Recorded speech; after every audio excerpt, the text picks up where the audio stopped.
How you doing? Everybody good? All right, fire away, guys. All right, excellent. All right, well, how'd you go out there today?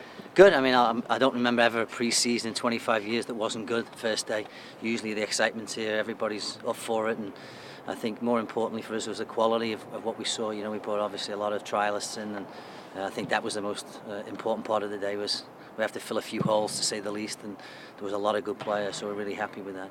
I saw kind of, like you said, a lot of trialists. Maybe 2/3 of the players out there were trialists. Yeah. How's it going to kind of work to being able to fill out the roster with roster caps and with players missing, and how are you going to be able to manage all of that? It's a good question. I'm just trying to get through each day as it comes. But I mean, the most important thing, we find players that we feel can help us, and then we can figure out the rest from there. You know, obviously we got players away. While the players are away, we can bring players in to replace them.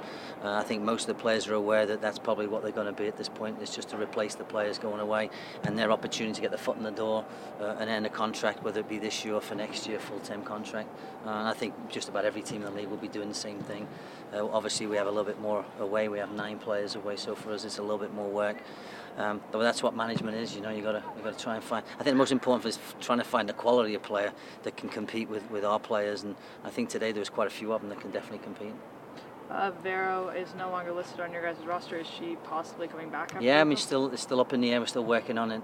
We've got a few things to do before we can announce anything like that. But we're still working on Vero. We'd love to have her back, obviously. She wants to come back, so it's just a matter of trying to figure the whole thing out. And I don't know what's happened in the last 48 hours, but that was the last I heard. So we're still working on it, and you know, we'd like to have Vero back. You know, she's her nameplate's still on her locker, so I'm assuming she's still around in all the gears in her locker room. So hopefully we can get her here. You know. You have, obviously with the World Cup, it's a big year for the league, and next year with the Olympics, and you were part of the WPS and saw a league not make it to their 4th season. Do you feel like this league is more stable, and how do you think the World Cup is going to impact the ability to gain fans and stuff? Yeah, I don't think it's going to impact us in Portland at all. You know what I'm saying? Will it impact the league? I'm hoping it gives it a bump, an opportunity to come watch the players. You know, I think before the World Cup, I think that the crowds may be slightly down, maybe not here, but in other areas it might be slightly down. But I would think the World Cup will be a huge bump when it comes, and I think it'll be a bump as well here, as well as the other places, particularly Boston, Chicago, Sky Blue, because you're going to have the heroes from the World Cup. Obviously, we don't know who they're going to be yet, and hopefully they're in our league, whether it be foreign players, US players, Canadian players. I think there's a lot of players, obviously, in the league. You know, we have 9 here, so you know, I'm hoping some of the 9 are going to be heroes. Somebody's going to be a hero in the 9, and I think it's going to drive the box office a little bit more, which is great for everybody. And I don't think that you can compare the WPS to the NWSL. It's a lot more stable foundation. There's talk of obviously 3 or 4 new teams in for next year, despite the fact it's Olympic year. You know, we won't lose as many players obviously for the Olympics, but I think more people are excited the fact that it is the World Cup. You know, for us as the coach, maybe I'm the one that's maybe not that excited, because we've got to be able to fix the holes when the players are gone.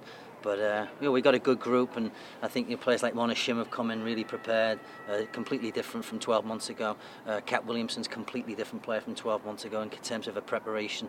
And then you know the players like Courtney Nemec and Sinead and Emily Menges, they're a year on. Year experience, a year better preparation, comfortable with me. They've been with me now, so I think that obviously helps too. You know, most of the players that we've brought in now, it's only really the allocated players that we haven't brought in. So at this point, everybody's. I mean, the locker room was brilliant. The last 48 hours, it's been fantastic. You know. How do you develop chemistry and keep the team? You know, try to get those consistent performances that maybe had some difficult times last year getting when you're dealing almost with 2 different teams. Yeah, good question. I'm not sure I have the answer for that now, but I think it's just, you know, we talked about not setting goals. We really talked more about the process and the environment, and just making sure that anybody coming into our environment comes in under our conditions and under our process, and you know what we're trying to build, and trying to build a foundation. That's really what pre-season is. And I think last year you set goals. You know, we want to play home in the playoffs, so we set goals. I've set no goals for them. I've told them it's not about goals, it's about the process, and just getting better as we go through the season, and getting ourselves in a position to get into whatever's awaiting us at the end of the season. But we haven't set any particular goals, and I think the players coming in understand that too. We've talked about it a lot in the off season with all the players. And, you know, I got an email from Alex before wishing everybody good luck, and We wished her good luck obviously today, but they didn't have much luck today, I don't think, against Iceland. I didn't see the game, but I think they're excited to come back too. I mean, it's a new team, there's a lot of new faces, 7 or 8 new faces. Well, right now it's 28 new faces, but in a few weeks, as we start to get down to what we need to be able to play the game, there'll be a lot less players around. But the group that we picked, we obviously went through players that weren't drafted in the college draft day. We got them pretty quickly after the college draft. We were already prepared and ready to go. So once the draft finished, we got some really good players out of it. Combines gave us 6 players out of the combines between West and East, and I think I'll be shocked if at least 2 of those 6 don't make the final roster or close to the final roster. So happy with the group today. I thought they were really good. Sometimes when our last pre-season 2 or 3 immediately, I was like, oh boy, they shouldn't be here. But this year, really, honestly, I couldn't say that. Are you going to announce any of them, or just kind of waiting till? No, we're going to wait because obviously it's way too early, and we have till Jodie comes back, until Nadine comes back. We'll have to remove 6 by next Monday, and that's what we're going to do. Basically, is remove 6 by next Monday. So for right now, they've got 4 or 5 days to impress us till probably Saturday, and then we have to make final decisions on who's going to be left, who's going to be the 28, and then we got another week. And it's a great opportunity for these players. There's no other year like World Cup year to get your foot in the door, and I think a lot of players didn't go abroad. They said maybe this is a good opportunity for us, and so I think they're all excited because there really is a great chance, 40%, 50% of maybe the group that are here of staying around and getting an opportunity here. Maybe it's a 90-day, 120-day, wherever it might be. And I think the players coming in, other players like Sarah Robbins has come in and she's looked great so far. And she was a player that we looked at a lot in Finland, and she hasn't been pulled up to the full Canadian team.